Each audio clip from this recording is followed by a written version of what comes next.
tu veľmi dobre by sme vedeli prefarbiť pery. Napríklad na takúto tmavú, kebyže chceme, prefarbíme to jednoducho, že zase cez masku bielou označíme pery.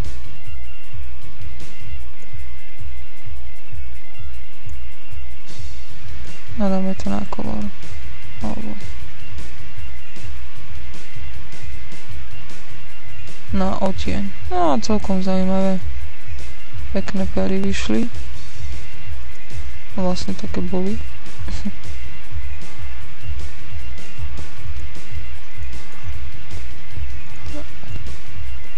Ale napríklad takto ich môžeme stmaviť. Zvýrazniť.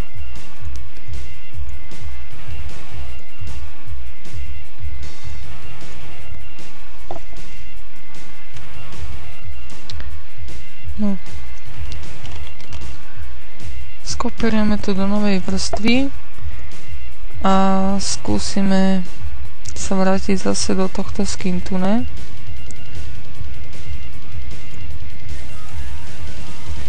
Kde nám to furt dáva túto zelenú.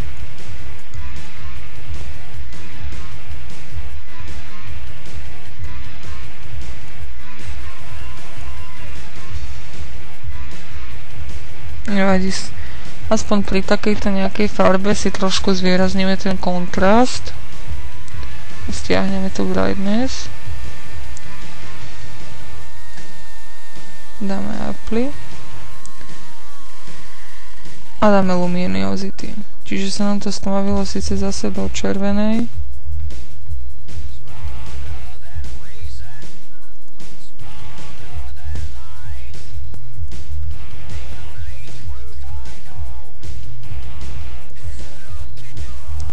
Ale máme trošku aspoň, no tak si dáme Ctrl Shift U a je to vlastne z čierno-bielie a my nebudeme mať také červené farby, ale vlastne sa nám to iba zvýraznia tie trošku črty.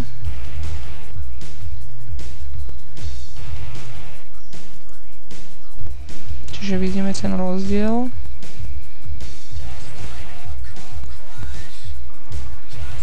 Oproti originálu. A teraz nastáva chvíľka, Ctrl, no najskôr položíme Ctrl S, keď ideme zaostrovať. To na fotke dosť závisí, kedy zaujíme, keď sú napríklad zaostrené oči, čo je také pravidlo. Čiže keď mi loží tento formát, tak pôjdeme zaostrovať. Je to úplne jednoduchý spôsob, avšak prepíname sa do iného farebného rozhrania, je to do Lab Color a v ňom budeme zaostrovať.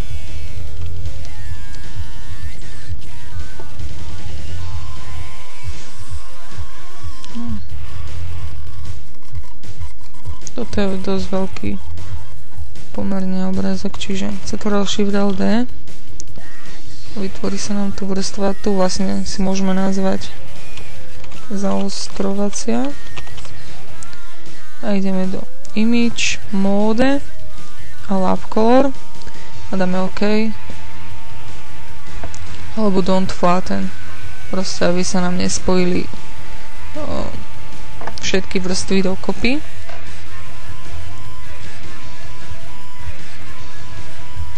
Teraz to prekonvertuje. A my sa prepneme do Channels, teda Channels.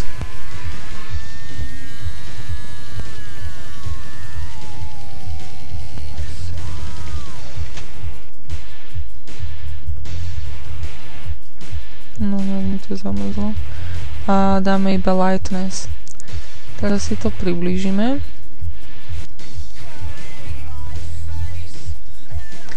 A ideme do Filter. Sharpen, Unsharp Mask. No. Nastavíme si nejakých 126, Threshold na 6, toto podľa možností, nech to nie je presilené. Napríklad takto vidíme podľa tých myhalníc, že začína sa to už ostriť. Ešte teraz ideme filter, blur, Gaussian blur 0,2. Tentokrát dáme tú unchart masku štýlom 500, 0 a toto dáme na 0,2. Vidíme, že sa to zaostruje. No a teraz ideme zase obrazok alebo image mode a RGB. Don't flatten, alebo nespájať.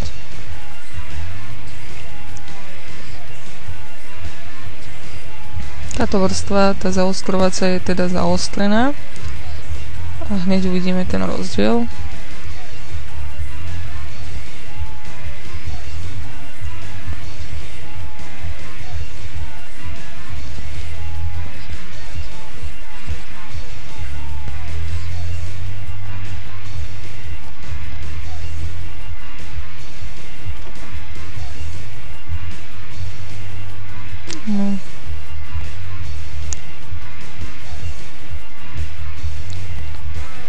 Dobre, čiže teraz sa vrátime do layers, alebo do vrstiev a vidíme ten rozdiel. Je to viac zaostrené, je to dokonca aj trošku svetlejšie. Čiže momentálne takýto obrazok si skopírujeme do nového tabulátora. To je už náš vyretušovaný a zmenšíme si ho napríklad na produkčnú fotku, ktorú chceme dať iba na internet. Tak ja na to používam rozmer 1000 ako vyššie číslo. Čiže tu máme toto Ctrl-J, ideme do filter, sharpen, unchart mask, lebo budeme ďalej doostrovať. Necháme tieto hodnoty a ideme zase do filter, Gaussian blur 0,2 a zase do unchart masky. Nastavíme na nejakých 130 alebo možno menej, záleží od toho, aby tuto už nerobilo šarapa, túto zaostrenie. A vidíme rozdiel.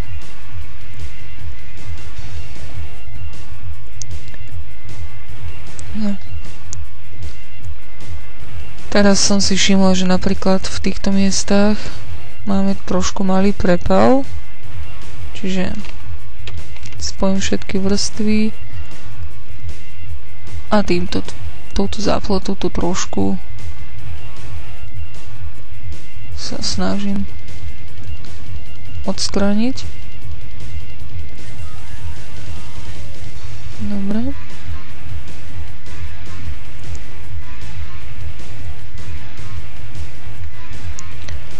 Tak. Teraz si skopírujeme do novej vrstvy a ešte môžeme spraviť ten kontrast.